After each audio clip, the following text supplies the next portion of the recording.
iyadoo guud ahaanba gobolka Sanaag ay ka jirto abaar baahsanay ayaa degmada Celafweyn ee gobolka Sanaag waxaa ka jirta iyo deegaanada hoos yimaada abaar baahsan oo ay leedahay yihiin dadka iyo dunyada deegaanadaasi kormeeraan saaka ku tagnay qaar ka mid ah deegaanada hoos yimaada degmadaasi Celafweyn waxay indhaha ku qabanayeen isla markaasina aan la kulmaynay xoolo u dhimanaya sida tarabka taas oo dhimashada xoolahaasina ay sabab u tahay abaarta baahsan ee ka jirta gobolka Sanaag waxaadna arkaysaa sidoo kale geediga hayaanka gaadiidka waaweyn ay daabuleynayaan kuwaas oo raadinaya meel u dhaanta halka ay ku sugan yihiin intii aan socdaalkan ku guda jirnay waxaanu ku aragnay wadada u dhaxaysa Kalsheekh iyo Kalmac gaari siday dadkan hayaanka ay reer guuraaga oo ku dhacay wadada waxa iyaguna halkaasi ka hadlay dadkan reer guuraaga oo ka warramay xaaladda ay ku sugan yihiin baaq u diray xukuumadda Soomaaliland tara shilkaasna wuxuu ugu helay halka aariga waa ku idlaaday dadkii uu dhaawac baa ku wada gaadhgaaday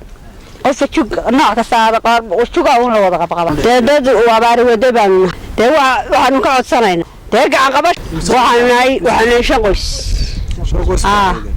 waxaanu qaadnay reero fara badan meelaan ku furano waa weynay xoolihii wixii aanu qaadayna waa dambaska kuwa aanu qaadnay wax ma kordhin kuwa aanu ka niman wax ma hayaan ilaa baa horta marka wax haya xaaladda waxaan ugu xun hadeerto shidaalkii baan ku rari lahayn ku geeyeen lahayn meelo iyo dadku wuxuu cuni lahaa baa hadda noogu xun insha Allah waxaan dadka ka codsanaynaa ilaahay wax tar leedahay dadka loo gargaaro doorashada maxaa doorasho galaabade dadna ma noolo duuyana ma noole maxaa doorasho ku galaabade geesta kale waxa isaguna halkaasi ka hadlay Abwaan Jaamac Axmed Ogle oo kamid ah musharaxiinta ka soo jeeda degmadan Celafweyn ee baarlamaanka Soomaaliland dhibaatada jirta dadka xoolaha way idlaadeen dadkii qaarna boocamay tageen qaarna buurahaasay galeen buuraha la galay waxa la wax maanta laga cunayo oo kale yaala ma jiraan laakiin nafil caari baa geysay ala aqal waxay ahayd wax kale garan way dadka in guriyaha iyo qalada loo guro oo dib la tabantaa ma oran Cabdullaahi Koosku wuu ka hadlay Cabdullaahi Cirro Cabdiraxmaan Cirro waa ka hadlay xirsi waa ka hadlay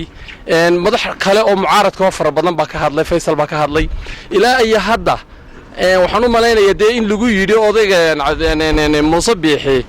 in ra ku yiraahdeen midha gobolku waa ani buso anaga idin hayna waxba uga baahnidine halkaaga farahay baan horta wax la bariyo ilaahay baa ugu weynaa waan ilaahay baan horta bariyana anagu waxba idin kama baahni si kastaba ha ahaatee abaartani baahsan ayaa maalinta ka dambaysa ku soo adkaanaysa gobolka Sanaag gaar ahaan deegaanada degmadaasi Celafweyn Axmed Maxamed Cilmi Home Cable TV Celafweyn